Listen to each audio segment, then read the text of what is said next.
12 मार्च 1993 को मुंबई में एक के बाद एक 12 सीरियल ब्लास्ट होते हैं। इन हमलों में 257 लोग मारे जाते हैं और 700 से भी ज्यादा लोग जख्मी हो जाते हैं। ये हमले भारत के बाहर बैठे दाऊद इब्राहिम और उनकी डी कंपनी ने करवाए थे। हमले के बाद उस वक्त महाराष्ट्र के सीएम का स्टेटमेंट आता है कि मुंबई में 12 नहीं 13 जगह पर ब्लास्ट हुए थे। कुछ साल बाद यही नेता अपनी किताब में खुलासा करते हैं कि उन्होंने जानबूझकर ये झूठ बोला था ताकि ये लगे कि इन धमाकों में सिर्फ हिंदुओं को टारगेट नहीं किया गया। रॉ के फॉर्मर ऑफिसर एनके सूद ने अपने एक इंटरव्यू में बताया था कि उस मुख्यमंत्री ने उस वक्त हमले को लेकर झूठ इसलिए बोला था क्योंकि वो दाऊद इब्राहिम का काफी करीबी था। बाद में इस मुख्यमंत्री ने अपनी एक पार्टी बना ली। उस वक्त इनकी पार्टी के बहुत सारे नेता दाऊद के गुंडों से मिले हुए थे और इन लोगों की शह पर दाऊद सारे क्राइम करता था, ऐसा उन्होंने बोला। अब एक दूसरी कहानी सुनिए। 2005 में जावेद मियांदाद के बेटे जुनैद मियांदाद की शादी दाऊद इब्राहिम की बेटी से दुबई के ग्रैंड हयात होटल में होने वाली थी। इंडियन एजेंसीज को लगता था उस वक्त कि ये बहुत सही मौका है दाऊद को पकड़ने का। तब एजेंसीज ने उस बारे में उस वक्त की यूपीए सरकार से परमिशन मांगी तो गवर्नमेंट ने अपने हाथ खड़े कर दिए, कहा कि ना आप लोगों को जो करना है करिए, हमें शामिल मत करिए। इसके बाद एजेंसीज ने सोचा कि चलो ये काम छोटा राजन से करवाते हैं जो एक टाइम में दाऊद के बड़े क्लोज था। यही वो टाइम था जब जनवरी 2005 में आज के एनएसए आईबी चीफ के अपने पद से रिटायर हो गए थे। तब एजेंसीज ने उन्हें इस ऑपरेशन की कमान सौंपी थी। डोभाल साहब ने ऑपरेशन की पूरी तैयारी करी। छोटा राजन के दो साथियों विकी मल्होत्रा और फरीद को कांटेक्ट किया गया, उनके पासपोर्ट तैयार किए गए, उन्हें भेजने की पूरी तैयारी कर ली गई। डोभाल साहब विकी मल्होत्रा और फरीद को फाइनल ब्रीफिंग दे रहे थे, मगर तभी मुंबई पुलिस का एक डीसीपी वहां आता है और इन दोनों एजेंट्स को गिरफ्तार कर लेता है। डोभाल साहब इस गिरफ्तारी के खिलाफ प्रोटेस्ट भी करते हैं, मगर वो डीसीपी उनकी नहीं सुनता और वो दोनों को गिरफ्तार कर लेता है। इसके चलते इतना बड़ा ऑपरेशन बीच में डिस्टर्ब हो जाता है। इस पूरी घटना का जिक्र करते हुए रॉ के फॉर्मर ऑफिसर एनके सूद ने कुछ वक्त पहले एक चैनल को इंटरव्यू भी दिया था। सूद साहब ने यह बताया कि अब ऐसा तो नहीं हो सकता कि आईबी का इतना बड़ा ऑपरेशन होने वाला हो और एक डीसीपी फॉर्मर आईबी चीफ की मर्जी के खिलाफ किसी को अरेस्ट कर ले। इसका मतलब क्लियर था कि उस डीसीपी पर उस वक्त महाराष्ट्र के किसी बड़े पॉलिटिशियन का प्रेशर था। उस पॉलिटिशियन के पास उसके सोर्सेस के थ्रू दाऊद के खिलाफ होने वाले ऑपरेशन की जानकारी पहुंच गई और इससे पहले कि आईबी कुछ कर पाती उसने ही ये सारा ऑपरेशन डिस्टर्ब करवा दिया। वीडियो के शुरू में मैंने आपको ये दोनों किस्से इसलिए बताया क्योंकि इसके पीछे अपनी वजह है। आज जो लोग लॉरेंस को हिंदू बताकर उसके नाम की छाती कूट रहे हैं उन्हीं लोगों से ये पूछना चाहता हूं कि जब दाऊद इब्राहिम जैसे लोग मजहब के नाम पर पूरे हिंदुस्तान को बर्बाद करने में लगे थे तब क्या किसी को उसका धर्म नजर नहीं आया? अभी तो ऐसे दो ही किस्से सुना है, मगर ऐसे दो नहीं 200 किस्से हैं जो आपका सिर शर्म से नीचा कर देंगे। और दाऊद ही नहीं, अतीक अहमद से लेकर मुख्तार अंसारी, शहाबुद्दीन तक ऐसे 20 माफिया हैं जिनके किसी एक क्राइम पर भी इस दोगली जमात की कभी जुबान नहीं खुली। मगर इससे पहले कि मैं उन किस्सों पर आऊं, सोच रहा हूं आपका थोड़ा प्रॉफिट कराऊं। मैं आपको एक ऐसे प्लेटफॉर्म के बारे में बताना चाहता हूं जहां पर आप जब चाहो अपने फोन और टाइम को यूज करके पैसे इन्वेस्ट कर सकते हो। बात कर रहा हूं मैं बिनोमो की। एक ऐसा प्लेटफॉर्म है जहां आप ऑनलाइन इनकम जनरेट कर सकते हो। यहां पर आपको चार्ट देखना होता है, ट्रेड अप या डाउन करना होता है और इससे आपको ट्रेड अमाउंट का 90% तक प्रॉफिट भी मिल सकता है। इसके लिए सबसे पहले हम लोगों ने बिनोमो पे रजिस्टर किया, 15 सेकंड में हो गया। फिर हमने अपना पहला डिपॉजिट 3000 INR का किया, रोजाना 2-3 बार ट्रेडिंग शुरू करी। अब मैं आपको दिखाता हूं कि ये काम कैसे करता है, बस आप मेरे पीछे रिपीट करना। ये देखिए, केवल 1 मिनट में ये INR अमाउंट कमा लिया गया है और अब इसे आराम से विड्रॉ भी कर सकते हैं। बिनोमो VIP बनने के भी बड़े सारे फायदे हैं, दो तो मैं आपको अभी बता देता हूं। पहला कि आपको मिले पर्सनल मैनेजर जो आपको सभी मार्केट रिलेटेड और ट्रेडिंग वाले जो सवाल है उनका जवाब देगा, ओनली ऑन बिनोमो VIP। दूसरा फायदा, ट्रेडिंग सिग्नल्स आपको 24/7 कंप्लीटली फ्री मिलेंगे, ओनली फॉर यू। इसलिए डिस्क्रिप्शन में लिंक दिया है, उस पर क्लिक करो, बिनोमो को अपनी लाइफस्टाइल का हिस्सा बनाओ, जब चाहे तब ट्रेडिंग का मजा उठाओ। वीडियो में आगे आओ। तो दोस्तों, जो लोग आज ये बोल रहे हैं ना कि लॉरेंस बिश्नोई को कुछ लोग इसलिए सपोर्ट कर रहे हैं क्योंकि वो हिंदू है, तो मैं उनसे पूछना चाहता हूं कि यही सपोर्ट जब दाऊद इब्राहिम, अतीक अहमद, मुख्तार अंसारी जैसों को मिलती है तब ये क्यों नहीं बोला जाता कि उन्हें सपोर्ट सिर्फ इसलिए मिल रही है क्योंकि वो एक खास मजहब से? लॉरेंस को रॉ सपोर्ट कर रही है या नहीं कर रही है, उसे सरकार सपोर्ट कर रही है या नहीं कर रही है, इस पर तो सिर्फ अंदाजा लगाया जा रहा है। उस दाऊद को बचाने के लिए कैसे एक नेता आईबी का ऑपरेशन तक रुकवा देता है, ये सबको मालूम है। वो भी उस दाऊद को बचाने के लिए जिसने भारत में 93 के मुंबई धमाके करवाए, 2008 में 26/11 के मुंबई अटैक करवाए, पुणे की जर्मन बेकरी में ब्लास्ट करवाकर 60 लोग मरवाए और 2013 में IPL में मैच फिक्सिंग कांड करवाया और इसके अलावा भी न जाने कितने लोगों को मरवाया, कितनों से वसूली की, कितनों को ड्रग सप्लाई की। वो दाऊद जिसे भारत ही नहीं अमेरिका ने भी मोस्ट वांटेड टेररिस्ट की लिस्ट में डाल रखा है और जिस पर आज भी $25 मिलियन अमेरिकी डॉलर का इनाम है। अब आप ही सोचिए, उस दाऊद को भारत के ही नेता सपोर्ट करते थे, बचाते थे, उसके काले कारनामों में उसके हेल्प करते थे।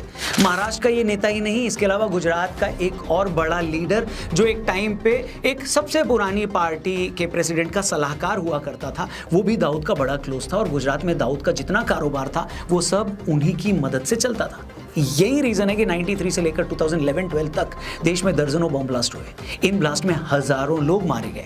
हमने यूपी के फॉर्मर डीजीपी विक्रम सिंह जी से अपने पॉडकास्ट पे बात की थी। इस बातचीत के दौरान उन्होंने बताया कि कैसे 2 सिपाही अतीक के घर पर किसी मामले में पूछताछ करने चले गए थे। इस बात से अतीक को इतना गुस्सा आया कि उसने उनमें से एक सिपाही को तड़पा के मार दिया और उसके टुकड़े करके सड़क पर फेंक दिए। इतना ही नहीं, उस टाइम के सीएम ने अतीक से हाथ जोड़कर यह बोला कि अतीक भाई आप दूसरे सिपाही को छोड़ दें।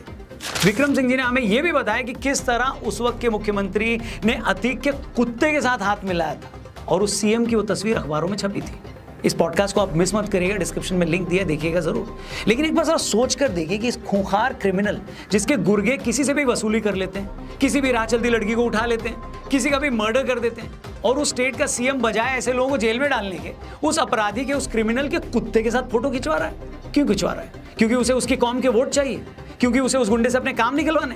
हैरानी और शर्म की बात है कि मुख्तार अंसारी से लेकर अतीक अहमद और शहाबुद्दीन तक सालों तक ये लोग गुंडे ही फैलाते रहे। हमारे मेन स्ट्रीम नेता उनके पैरों में पड़े रहे ताकि इन 2 कौड़ी के गुंडों की कौम के वोट इन्हें मिल पाए। तब किसी को इसमें मजहब का एंगल नजर नहीं आया। उल्टा जब अतीक अहमद जैसों का एनकाउंटर हुआ तो ये सब ऐसे चिल्लाने लगे जैसे कोई गौरक्षक गुंडों के हाथों मारा गया हो। वहीं आज एक सीएम अगर ये बोल रहा है कि मैं सारे माफियाओं को मिट्टी में मिला दूंगा तो इन लोगों के पेट में दर्द हो रहा है। अच्छा, हमारे कल्चर में ना मरे लोगों की बुराई करने का चलन नहीं है, लेकिन ये भी सच है कि इसी अतीक का खौफ इतना था कि 11 जजों ने इसके केस सुनने से मना कर दिए थे। इस दाऊद का खौफ इतना था कि इससे पूछे बिना फिल्मों में हीरो नहीं लिए जाते थे। उस वक्त बड़े बॉलीवुड स्टार्स को इसके दरबार में हाजिरी लगानी पड़ती थी और जो इसकी बात नहीं सुनता था उसका वही हश्र होता था जो गुलशन कुमार जी का हुआ था। मगर लॉरेंस के खिलाफ बोलने वाले ये बेशरम लोग उनके खिलाफ कभी कुछ नहीं बोलेंगे। हम साफ कर दें कि, और पहले भी हमने बोला है कि हमारी लॉरेंस बिश्नोई या किसी गैंगस्टर से कोई हमदर्दी नहीं है, होनी भी नहीं चाहिए बॉस। लेकिन टेररिज्म की तरह जो लोग गैंगस्टर की बुराई करने से पहले ये देखते हैं कि उसका रिलीजन क्या है, धर्म क्या है, उनको जरूर शर्म आनी चाहिए। और आज का वीडियो बनाने का मकसद भी यही है। यही सेक्शन आज लॉरेंस बिश्नोई की पॉपुलैरिटी को इस तरह से देख रहा है कि वो हिंदू है, इसीलिए उसके अपराधी होने को सेलिब्रेट किया जा रहा है। ऐसे चंपुओं को मैं यही कहना चाहूंगा कि भाई यहाँ बात हिंदू या किसी और धर्म की नहीं है। बात यह है कि भारत कोई नॉर्थ कोरिया तो है नहीं जहां लोग अपनी मर्जी से कोई गाना भी नहीं सुन सकते। ये एक डेमोक्रेसी है। यहाँ इंजीनियर राशिद जैसा अलगाववादी और भारत विरोधी आदमी भी जेल से लोकसभा का इलेक्शन जीत जाता है। अमृतपाल को भी जेल से 4 लाख वोट मिल जाते हैं और वो जीत जाता है चुनाव। अब ये दोनों कानून की नजर में अपराधी हैं या यूं कहें कि आरोपित हैं, तभी तो जेल में, फिर भी जनता इन्हें चुनाव में जिता रही है। यही बात गैंगस्टर्स को भी लेकर है। भाई उनके अपराधी होने का उनकी लोकप्रियता से, उनकी पॉपुलैरिटी से कोई कनेक्शन नहीं है। वो गलत काम करते हुए भी पॉपुलर हो सकते हैं। लॉरेंस बिश्नोई बेशक कानून की नजर में अपराधी है, मगर जो लोग उसको पसंद करते हैं उनके पास अपने लॉजिक है। हम उन लॉजिक्स को सही या गलत नहीं मानते, मगर इतना जरूर है कि इसे उसके हिंदू होने से नहीं जोड़ना चाहिए और आप नहीं जोड़ सकते। मगर यहां भी कुछ लोगों की बेशर्मी और हिपोक्रेसी साफ दिखती है। लॉरेंस जैसों के फेवर में अगर 2 लोग भी खड़े हो गए हैं तो एक कौम ने उसे उनके धर्म से जोड़ दिया है। लेकिन देश के मोस्ट वांटेड अपराधी दाऊद इब्राहिम जैसों पर तो आज तक 5 फिल्में और वेब सीरीज बन चुकी है। अभी पिछले साल ही नेटफ्लिक्स पर एक और वेब सीरीज आई थी, मुंबई मेरी जान, वो भी दाऊद की लाइफ पर बनी थी। इस वेब सीरीज को भी फरहान अख्तर के प्रोडक्शन हाउस ने प्रोड्यूस किया था। इससे पहले 2007 में Shootout at Wadala film आई थी, वो भी दाऊद की लाइफ से के कुछ इंसिडेंट्स पर बेस्ड थी, जिसमें अनिल कपूर और जॉन इब्राहिम मेन रोल में थे। 2017 में दाऊद की बहन हसीना पारकर की लाइफ पर इसी नाम से एक मूवी आई थी। इसके अलावा निखिल आडवाणी की डी डे और इमरान हाशमी की once upon a time in Mumbai फिल्में भी दाऊद के आसपास बनी थी। और इन फिल्मों के अलावा हिंदी फिल्मों में ऐसे कितने कैरेक्टर हैं जो सीधे दाऊद इब्राहिम पर बेस्ड हैं। मेरा क्वेश्चन ये है बॉस कि लॉरेंस बिश्नोई को लेकर तो सोशल मीडिया पर लोग पोस्ट कर रहे हैं, उसी से एक सेक्शन को उनका धर्म दिखने लगा है कि देखो इनको सेलिब्रेट कर रहे हैं, इन्हें ऑब्जेक्शन होने लगा है कि उसे हीरो क्यों बनाया जा रहा है। लेकिन दाऊद का महिमा मंडन तो बड़े बड़े डायरेक्टर्स और एक्टर्स फिल्में बना बनाकर लगातार कर रहे हैं। उसका क्या मतलब, जो आदमी घोषित तौर पर आपके देश का दुश्मन है उसे एंटी हीरो दिखाकर भी आप उस पर कोई मूवी कैसे बना सकते हो? ऐसा करके कहीं ना कहीं आप उस आदमी के कैरेक्टर को जस्टिफाई कर रहे हो, उसी के क्राइम को ग्लोरीफाई कर रहे हो। तब तो कोई ये नहीं कहता कि दाऊद पर मूवी इसलिए बनाई जा रही है ताकि उसे हीरो मानने वाली एक कौम के दर्शकों को थिएटर लाया जा सके। मगर लॉरेंस पर किसी ने एक पोस्ट भी लिख दिया तो इन्हें उसका धर्म नजर आने लगा। अरे यही याकूब मेमन था, 93 के मुंबई धमाकों के लिए दोषी पाया गया था, उसे फांसी की सजा दी गई थी। मगर बेशर्मों और वामपंथियों की कौम उसकी फांसी रुकवाने के लिए आधी रात को सुप्रीम कोर्ट तक चली गई। मतलब जिस आदमी पर इल्जाम था कि 93 के धमाकों में उसने साथ देकर 250 लोगों की जान ली, ये उसे बचाने सुप्रीम कोर्ट चले गए। इतना ही नहीं, उसका जनाजा निकला तो उसमें भी हजारों लोग शामिल थे। तब किसी ने नहीं कहा कि एक आतंकवादी के जनाजे में इतने लोग शामिल होकर क्या साबित कर रहे हैं। क्या ये बताने की कोशिश की जा रही है कि तो क्या हुआ, उसने सैकड़ों लोगों की जान ली, वो तो हमारे लिए हीरो है। पर यहां पर लॉरेंस के केस में उसको धर्म से कनेक्ट कर दिया गया, वो भी इतने आराम से। थोड़ा शर्म करना चाहिए बॉस। मतलब शक्ल कैसी भी हो, ऊपर वाले को तो दिखानी पड़ेगी, है कि नहीं? तो ये बात भी अच्छे से समझ लीजिए। मैं वीडियो में 10वीं बार दोहरा रहा हूं कि लॉरेंस बिश्नोई अगर गैंगस्टर है तो उसे कानून के हिसाब से सजा मिले, लेकिन उसके 2-4 सपोर्टर्स को आगे रखकर प्लीज ये ढिंढोरा मत पीटो कि वो तो हिंदू डॉन है। जब इतने सालों तक तुम दूसरे मजहब के डॉन पर कुछ नहीं बोले, जब इतने धमाकों के बाद आज तक तुम आतंकवाद का धर्म नहीं ढूंढ पाए हो, तो एक गैंगस्टर के सामने आने पर उसकी कुंडली और गोत्र चेक करना बंद करना चाहिए। कम से कम मेरे को तो यही लगता है। आपको क्या लगता है? कमेंट करके जरूर